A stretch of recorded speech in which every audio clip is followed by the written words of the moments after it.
Brought to you by TechnoSpark 20 series smartphones. I'm superhuman. Shashikant शिंदेची उमेदवारी तुमच्या समोर आहे, कसं पाहता त्याच्याकडे आपण? नाही, एक लक्षात घ्या, पहिलं म्हणजे मी कधी कोणाला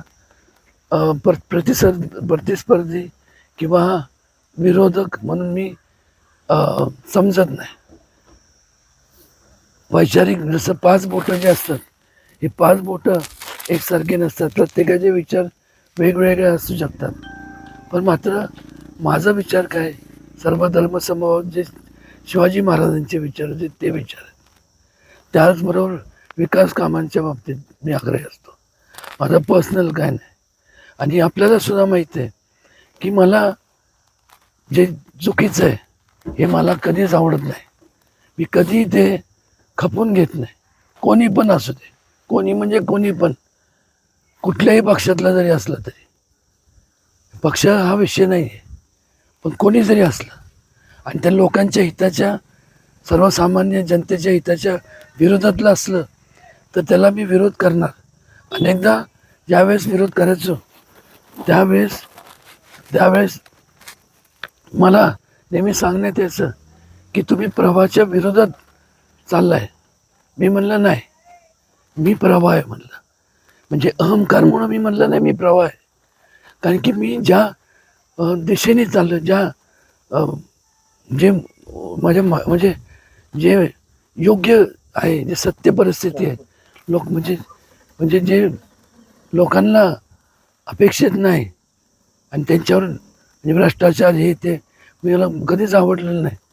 आणि जर तुम्ही म्हणत असाल की बाकी सर्व जे आहेत भ्रष्टाचार आणि तुम्ही विरोध केला म्हणजे मी प्रवाहाच्या विरोधात आहे, तर असं समजा. म्हणून मी नेहमी सांगत असतो की मी प्रवाह, मी जेव्हा म्हणतो मी स्वतः एकटं नाही, सर्वसामान्य ह्या संपूर्ण लोक आहेत त्यांच्या वतीने मी बोलतो.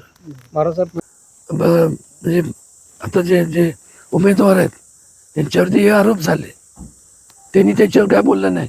आज काय ते प्रेस घेणार आहेत, पण प्रेस घेत असताना मी त्यांना आव्हान नाही, विनंती करणार आहे की एखादा समजा माझ्यावरती आरोप झाला तर मी थोडा जर गप्प बसलो आणि मी पुरावे दाखवता जर आपण नुसतं वायफळ जर चर्चा केली की नाही असं ते हे राजकारण आहे, असे हे म्हणजे रडीचा डाव आहे.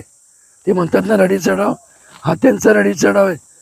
इलेक्शन होत राहतात, तुम्ही लोकांच्या पैशाचा जे व्यवहार झाला आहे, जे वापर केला किंवा भ्रष्टाचार झाला आहे, त्याबद्दल तुम्ही जेव्हा कागदपत्र बोलतात, ब्लॅक अँड व्हाईट जे म्हणतो कागदपत्र, ते तर खोटं नाही.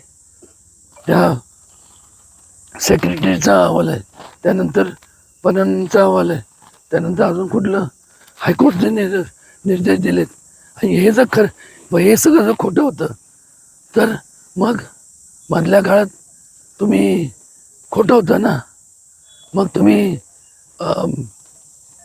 बेल म्हणजे जामीन मिळण्यासाठी कोर्टात का गेला? हे सरळ आहे. भ्रष्टाचार झालाच आहे आणि केलेलाच आहे. माझं तर म्हणणं आहे की इलेक्शन थोडंसं बाजूला ठेवूया. त्यांनी गांधी मैदानावरती जावं, लोकांच्या पुढे सांगावं, माईक लोकांमध्ये द्यावा आणि विचारावं आणि त्यांना सांगून द्यावं. कारण की मीडिया चॅनल जरी असले, आता तुम्ही सगळे रिजनल आणि नॅशनल मीडियाचे चॅनल आहात, तुम्ही जरी असला तर शेवटी त्याच्यात एडिटिंगचा प्रकार असतो. त्यात तुम्ही जो मेन मुद्दा आहे तो जर एडिट केला तर अनेकदा होतो. म्हणजे का होतो मला माहीत नाही, ते आपोआप होतो. म्हणजे ते वेगळी जादू येते. त्यामुळे त्यांनी बोलावं आणि त्यांनी जरूर बोलावं, भाष्य करावं. महाराज, पण काल तुम्ही म्हणताय ह्या गोष्टीवर भाष्य करायला पाहिजे होतं, पण तुमच्या उमेदवारीवरनं काल शरद पवार बोललेले आहेत की उदयनराजे हे राजे आहेत आणि प्रजनराजेंबद्दल काय बोलायचं, अजून उमेदवारी का दिली नाही? हे एक लक्षात घ्या, राजे आहेत तर राणे, पण राजेशाही असते की असली की नसते, त्यावेळेस आज लोकशाही आहे. लोकशाहीमध्ये तुम्ही सर्वजण, जनता जनार्दन, तुम्ही लोकशाहीतले राजे. त्यामुळं इथं सगळे समान आहेत आणि मुळात एक लक्षात घेतलं पाहिजे, एकमेव राजा असा होऊन गेला छत्रपती शिवाजी महाराज या संपूर्ण पृथ्वी तळावरती की त्यांनी लोकांचा सहभाग हा राज्य कारभारात असावा असा विचाराची मांडणी केली. आणि म्हणूनच म्हणजे मुळात जी आज आपण लोकशाही किंवा डेमोक्रेसी म्हणतो, ही मुळातच संकल्पना ही छत्रपती शिवाजी महाराजांची. त्यामुळे आम्ही ती मान्य केली.